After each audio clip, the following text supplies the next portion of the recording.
بلندی کے ضامن فرامین رحماں، چلو آؤ پڑھ لیں مضامین قرآن۔ السلام علیکم ورحمۃ اللہ وبرکاتہ۔ نحمدہ ونصلی ونسلم علی رسولہ الکریم۔ آج اللہ رب العالمین کی توفیق سے کتاب اللہ کا 16واں پارہ پڑھا اور سنا جائے گا قیام کے اندر۔ یہ 16واں پارہ سورہ کہف کے آخری حصے پر، چند آیات پر، سورہ مریم اور سورہ طٰہٰ پر مشتمل ہے۔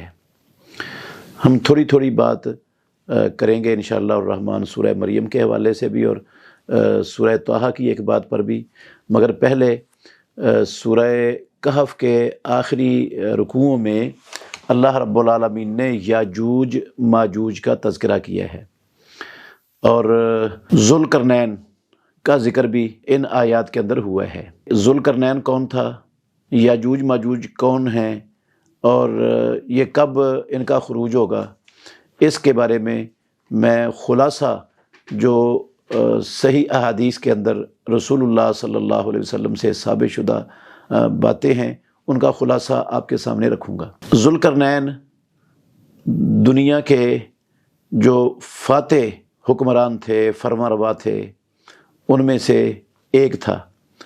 قرآن مجید کے آیات سے معلوم ہوتا ہے وہ نہایت نیک شخص تھا۔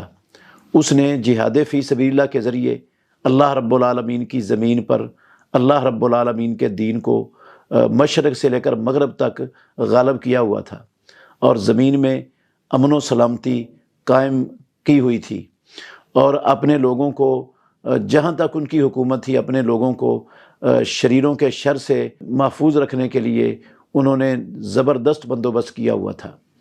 وہ ایک علاقے میں پہنچے تو وہاں کے لوگوں نے شکایت کی کہ ہمارے جو ہمسائے ہیں یہ ہمارے پاس آ کر ہمیں تنگ کرتے ہیں، بہت بڑا فساد پھیلاتے ہیں، ہمیں نقصان پہنچاتے ہیں، تو ان کا بندوبست کر دیجئے۔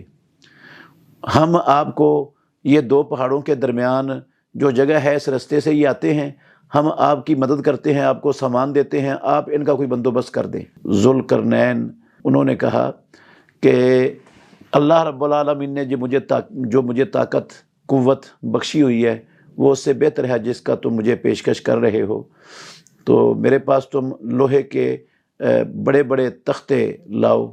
وہ لائے گئے، تانبا لایا گیا۔ انہوں نے دونوں پہاڑوں پر، پہاڑوں کی بلندی کے برابر تک وہ تختے لوہے کے رکھ کر ان پر آگ جلائی گئی۔ جب وہ آگ کی طرح سرخ ہو گئے پھر پگھلا ہوا تانبا ان پر ڈال دیا گیا، اور یہ ایک بہت بڑی دیوار بنا دی گئی۔ یہ سد یاجوج ماجوج اس کو کہا جاتا ہے۔ اس کے پیچھے یاجوج ماجوج کو بند کر دیا گیا۔ وہ اب اپنے ہمسایوں کے پاس آ کر زمین میں فساد پھیلانے کی طاقت نہیں رکھتے تھے۔ تو یہ ذوالقرنین کون بندہ تھا؟ دنیا کے بہت سے مفسرین نے بہت سی باتیں کی ہیں، اختلاف ہے مورخین کا بھی، سیرت نگاروں کا بھی۔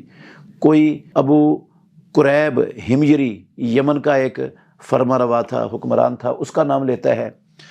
کوئی سکندر مقدونی رومی کا نام لیتا ہے، اور کوئی خورس نامی بندہ تھا، ایران کا فرما روا حکمران۔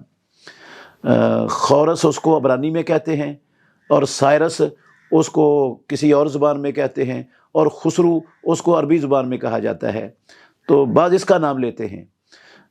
اللہ نے اور اللہ کے رسول نے ان میں سے کسی بندے کی کوئی تعیین نہیں کی۔ یہ مسیح علیہ الصلوۃ والسلام سے بہت قبل کی باتیں ہیں جن کی نہ کوئی سند ہے، نہ کوئی اللہ رب العالمین کے سوا اور رسول اللہ صلی اللہ علیہ وسلم کے سوا ان کو جاننے کا کائنات کے اندر کوئی ذریعہ ہے، اور ان کی تعیین کا نہ ہونا اس سے قرآن مجید پر بھی کوئی حرف نہیں آتا۔ بہرحال ذوالقرنین کون تھا؟ وہ ایک اللہ کا نیک بندہ تھا جس کا میں نے جس طرح شروع کے اندر آپ کو بتا دیا ہے۔ تو یہ دیوار بن گئی اور اس کے پیچھے یاجوج ماجوج کو روک دیا گیا۔ یہ یاجوج ماجوج یہ بھی آدم علیہ الصلوۃ والسلام کی اولاد میں سے لوگ ہیں۔ وہ جس طرح حدیث میں آتا ہے، لمبی حدیث ہے، اس کے آخر میں یہ لفظ ہیں، اللہ رب العالمین آدم علیہ الصلوۃ والسلام کو کہیں گے اخرج بعث النار، جو جہنم کے اندر جانے والے لوگ ہیں نا وہ اپنی اولاد میں سے نکالو. تو حدیث کے اندر لفظ ہیں، کہا جائے گا وما بعث النار، وہ جہنم کا جو لشکر ہے، جو جہنم میں جانے والے ہیں وہ کیا ہیں؟ تو اللہ رب العالمین کہیں گے من کل الف تسعمائۃ وتسعۃ وتسعون، ہر 1000 میں سے 999. رسول اللہ صلی اللہ علیہ وسلم نے جب یہ حدیث بیان کی تو صحابہ رضوان اللہ علیہم اجمعین پریشان ہو گئے، کہنے لگے اللہ کے نبی وہ ایک ہم میں سے پھر کون ہوگا؟ اگر 1000 میں سے 999 آگ میں جائیں گے اور ایک جائے گا تو وہ کون خوش نصیب ہم میں سے ہوگا؟ آپ نے فرمایا تمہیں پریشان ہونے کی ضرورت نہیں ہے، وہ جو 999 ہیں اولاد آدم میں سے وہ یاجوج ماجوج میں سے ہیں اور ایک تم میں سے ہے، امت محمد اور باقی امتوں میں سے ایک اور 999 یاجوج ماجوج میں سے ہوں گے. تو یہ فساد پھیلانے والے لوگ ہیں. یہ قیامت کے قریب دجال کے خروج کے بعد اور عیسیٰ علیہ الصلوۃ والسلام کے نزول کے بعد تقریباً دجال کو قتل کر چکے ہوں گے، عیسیٰ علیہ الصلوۃ والسلام وہ جہنم رسید ہو چکا ہوگا، تو اس کے بعد ان کا خروج ہوگا. احادیث میں آتا ہے رسول اللہ صلی اللہ علیہ وسلم نے فرمایا کہ یہ اس دیوار کو کھودتے ہیں روزانہ، اور جو ان کا سربراہ ہے نا وہ شام کو جب کھودتے کھودتے اس کو توڑنے کے قریب ہو جاتے ہیں تو وہ کہتا ہے اب بس کر دو، کل آ کر ہم توڑیں گے. تو جب کل آتے ہیں وہ پہلے کی طرح مکمل دیوار بنی ہوئی ہوتی ہے، پھر وہ کھودنا شروع کر دیتے ہیں. وہ ہر روز ایسا کرتے ہیں، اور جب اللہ رب العالمین کا وعدہ آ جائے گا سچا قیامت کے قریب کا، ان کے خروج کا اور نکلنے کا اور زمین میں فساد کو پھیلانے کا، تو ان کا بادشاہ کہے گا جو ان کے اوپر نگران ہے کہ اب چلے جاؤ واپس، انشاءاللہ کل ہم اس کو توڑ دیں گے. تو واقعتاً وہ کل آ کر اس دیوار کو توڑ دیں گے اور زمین کے برابر ہو جائے گی دیوار. اور پھر یہ یاجوج ماجوج جہاں پر ان کو روکا گیا ہے اس دیوار کے پیچھے 2 پہاڑوں کے درمیان، پہاڑوں کی بلندی کے برابر وہ دیوار بنی ہوئی ہے، جب وہ زمین کے برابر ہو جائے گی تو یہ بے حد و حساب تعداد میں نکلیں گے. اتنی تعداد ہوگی. بحیرہ طبریہ شام کی سرزمین پر، شام کے علاقے میں ایک جھیل ہے جس جھیل سے دریائے اردن نکلتا ہے، اس جھیل کا نام ہے. اس یاجوج ماجوج کی قوم کے کچھ لوگ جب گزریں گے نا تو اس جھیل کا سارا پانی پی کر ختم کر جائیں گے، اتنی تعداد ہوگی ان کی. اور جب پیچھے والے آئیں گے تو وہ آپس میں باتیں کریں گے کہ اس جگہ پر کبھی پانی ہوتا تھا، اس قدر ان کی زیادہ تعداد ہوگی. اور دیکھتے ہی دیکھتے یہ اللہ کی ساری زمین پر فساد پھیلا دیں گے. اللہ رب العالمین عیسیٰ علیہ الصلوۃ والسلام کو حکم دیں گے کہ اپنے پیروکاروں کو، ماننے والوں کو لے کر طور پہاڑ پر چڑھ جاؤ ان سے بچنے کے لیے. تو عیسیٰ علیہ الصلوۃ والسلام اپنے ساتھیوں کو لے کر طور پہاڑ پر چڑھ جائیں گے اور یہ زمین والوں کو سب کو قتل کر دیں گے، ساری زمین پر پھیل جائیں گے، فساد پھیلا دیں گے. اور پھر ایک جگہ پر جا کر یہ اپنے تیر آسمان کی طرف پھینکنا شروع کر دیں گے. اللہ رب العالمین ان کے تیروں کو سرخ رنگ سے رنگ کے واپس زمین پر پھینکے گا. پھر یہ کہیں گے کہ ہم نے دنیا والوں کو بھی قتل کر دیا اور آسمان والوں کو بھی قتل کر دیا. تو یہ فساد کی جب انتہا ہو جائے گی، پھر جب اللہ رب العالمین چاہے گا تو عیسیٰ علیہ الصلوۃ والسلام اور ان کے ساتھی ان کے لیے بد دعا کریں گے، یہ یاجوج اور ماجوج کے لیے. تو اللہ کی طرف سے ان کی گردنوں میں ایک کیڑا پڑ جائے گا، اور اس گردنوں میں کیڑا پڑنے سے یہ ایک ہی جان کی طرح مر جائیں گے. بالکل جس طرح دھوپ میں سسری مر جاتی ہے نا یک لخت سارے کے سارے، ایسے ہی یہ ایک ہی جان کی طرح سارے کے سارے مر جائیں گے. اور زمین کی ایک بلشت جگہ ان کی لاشوں سے خالی نہیں ہوگی، ساری کی ساری زمین ان کی لاشوں سے بھر جائے گی. بدبو اور تعفن ساری زمین پر پھیل جائے گا، اور جانور ان کی لاشوں کا گوشت کھا کھا کر موٹے تازے ہو جائیں گے. حدیث میں آتا ہے. پھر عیسیٰ علیہ الصلوۃ والسلام نازل ہوں گے، اتریں گے اس پہاڑ سے اپنے ساتھیوں کو لے کر، اور اللہ رب العالمین سے دعا کریں گے. تو اللہ رب العالمین پرندے بھیجے گا. وہ پرندے ان کی گردنیں جو ہے نا وہ اونٹوں کی گردنوں کی طرح ہوں گی، لمبی لمبی گردنیں ہوں گی. وہ پرندے آئیں گے اور ان کی لاشوں کو اٹھا کر سمندر میں پھینک دیں گے، یا جہاں رب چاہے گا وہاں پھینک دیں گے.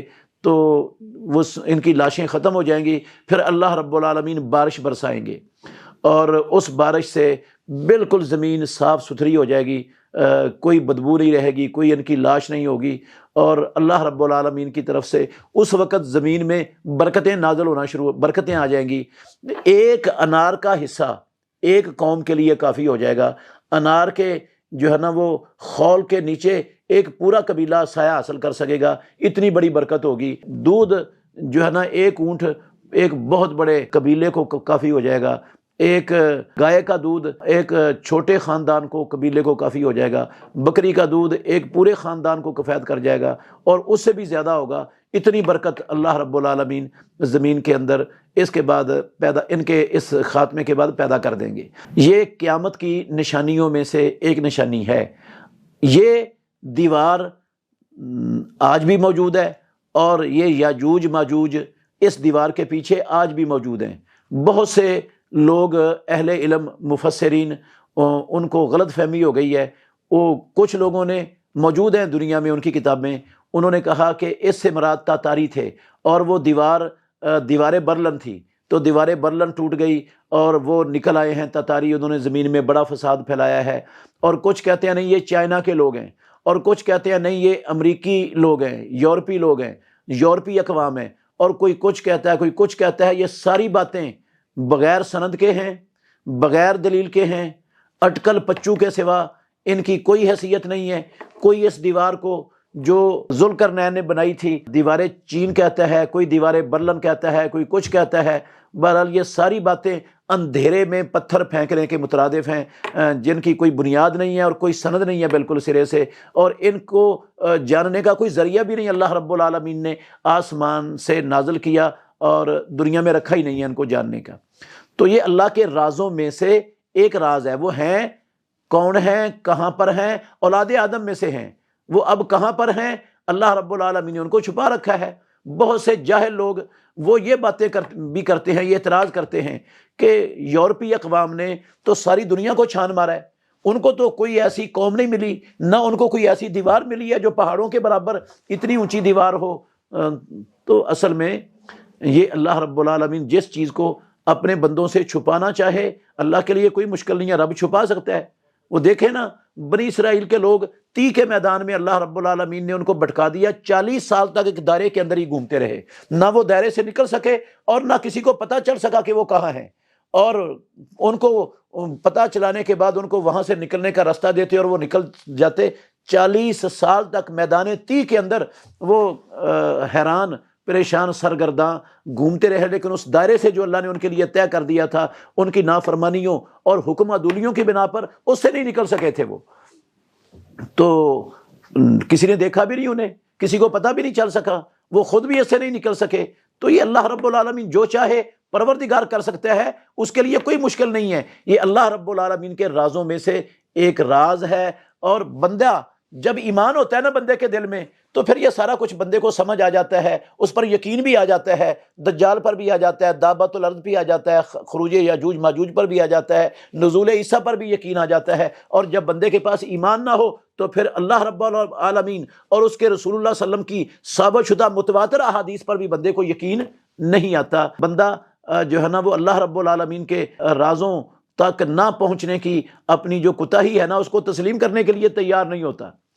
تو یہ خلاصہ میں نے آپ کے سامنے یاجوج ماجوج کے حوالے سے رکھا ہے۔ اللہ تعالی ہمیں سمجھنے کی، عمل کرنے کی توفیق عطا فرمائے۔ اس کے بعد ہے سورہ مریم۔ ام المومنین سلمہ رضی اللہ تعالیٰ عنہ کہتی ہیں کہ جب صحابہ رضوان اللہ علیہم اجمعین مشرکین مکہ کے ظلم و ستم سے تنگ آ کر وہ ہجرت کر کے حبشہ پہنچے، تو نجاشی جو حبشے کا بادشاہ تھا، عیسائی تھا، اس نے جعفر بن ابی طالب رضی اللہ عنہ سے کہا کہ جو کتاب تم پڑھتے ہو اللہ نے محمد صلی اللہ علیہ وسلم پر اتاری ہے، اس کا کچھ حصہ مجھے بھی سناؤ۔ تو حضرت جعفر بن ابی طالب رضی اللہ تعالیٰ عنہ نے اس سورہ مریم کا جو ابتدائی رکوع ہے وہ پڑھ کر اس مجلس میں سنایا۔ تو وہ نجاشی یہ سن کر جو ہے نا وہ رو رہا تھا، اور جتنے پادری وہاں پر اس کی مجلس میں موجود تھے سب کی آنکھیں چھلک رہی تھیں، سب رو رہے تھے۔ اور اس نے مسند امام احمد کے اندر حدیث ہے، نجاشی نے ایک تنکا اٹھا کر کہا کہ جو کچھ تو نے بیان کیا ہے مریم علیہ الصلوۃ والسلام اور عیسیٰ علیہ الصلوۃ والسلام کے بارے میں، وہ اس تنکے کے برابر بھی ان میں فرق نہیں ہے۔ یہ جو آپ نے پڑھا ہے اور جو موسیٰ علیہ الصلوۃ والسلام پر نازل ہوا ہے، یہ ایک ہی تاکچے کی روشنی سے نکلا ہوا ہے، ان میں کوئی فرق نہیں ہے۔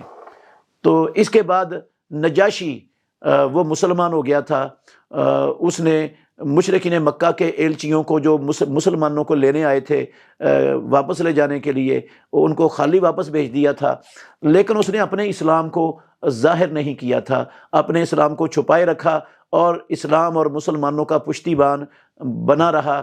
پھر جب وہ فوت ہوا ہے نجاشی بادشاہ، تو امام الانبیاء محمد الرسول اللہ صلی اللہ علیہ وسلم نے کہا کہ انا اخاکم النجاشی قد مات، تمہارا ایک نہایت نیک بھائی نجاشی وہ فوت ہو گیا ہے۔ پیارے پیغمبر نکلے، آپ نے صحابہ کو لے کر اس کا غائبانہ نماز جنازہ پڑھایا، صحیح بخاری شریف کے اندر حدیث ہے۔ آپ نے فرمایا صلو علی صاحبکم، اپنے اس مسلمان بھائی کا نماز جنازہ پڑھو۔ تو یہ سورہ مریم کے حوالے سے یہ تھوڑی سی بات میں نے آپ کے سامنے رکھنی تھی، اور سورہ طٰہٰ کی 124 اور 125 نمبر آیت کے حوالے سے بھی تھوڑی سی بات کرنی ہے۔ اللہ رب العالمین نے فرمایا فَإِمَّا يَأْتِيَنَّكُم مِّنِّي هُدًى، لوگو تمہارے پاس میری بھیجی ہوئی ایک ہدایت اور رہنمائی آئے گی، جس نے اپنی زندگی کو مکمل طور پر اس ہدایت کے تابع کر لیا، نہ وہ بھٹکے گا اور نہ وہ کبھی بدبختی کا سامنا کرنا پڑے گا اسے۔ وَمَنْ أَعْرَضَ عَنْ ذِكْرِي، اور جس نے میرے ذکر سے، میرے نازل کردہ دین سے، شریعت سے، قرآن سے، اللہ کے نبی کی سنت اور حدیث سے منہ موڑا، فَإِنَّ لَهُ مَعِيشَةً ضَنْكًا، میں اس کی زندگی کی گزران تنگ کر دوں گا، عذاب قبر بھی اس کا ہوگا اور زندگی کی گزران بھی تنگ ہو جائے گی، اور وَنَحْشُرُهُ يَوْمَ الْقِيَامَةِ أَعْمَىٰ، اور قیامت والے دن ہم اس کو اندھا بنا کر اٹھائیں گے میدان محشر میں۔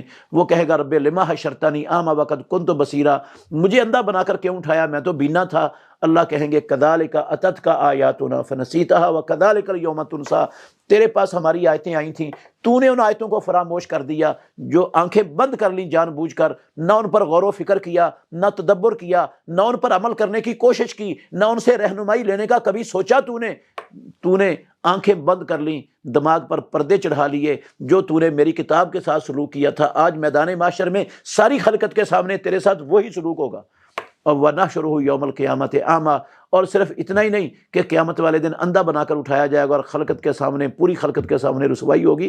یہ بھی بڑے بڑے عذاب ہیں، لیکن وَلَعَذَابُ الْآخِرَةِ أَشَدُّ وَأَبْقَىٰ، جو اس کے آگے جہنم کا عذاب ہے وہ تو بڑا سخت ہے اور ہمیشہ باقی رہنے والا ہے، اس عذاب نے کبھی ختم ہی نہیں ہونا۔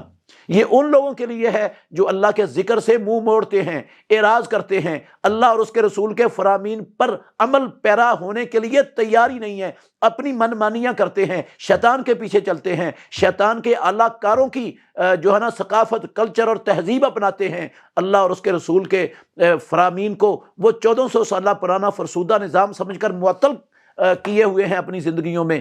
تو ایسے لوگوں کو قیامت والے دن رب العالمین اندھا بنا کر اٹھائے گا، زندگی میں ان کی گزران کو تنگ کر دے گا، قبر کے اندر دردناک عذاب کا شکار بنائے گا انہیں، اور آخرت میں اللہ رب العالمین جہنم کے عذاب میں جھونکے گا، جس جہنم کی آگ دنیا کی آگ سے 70 گنا زیادہ سنگین اور گرم ہے، اور جہاں پر موت نہیں آئے گی بندے کو، موت کو اللہ پہلے ذبح کر چکے ہوں گے، اور ان کو کہا جائے گا خلود فلا موت، ہمیشہ اسی میں رہنا ہے، لا یموت فیہا ولا یحیا، نہ ادھر موت آئے اور نہ زندگی کا کوئی ایک ذرے کے کروڑویں حصے کے برابر سکون اور جو ہے نا وہ آرام میسر آئے گا۔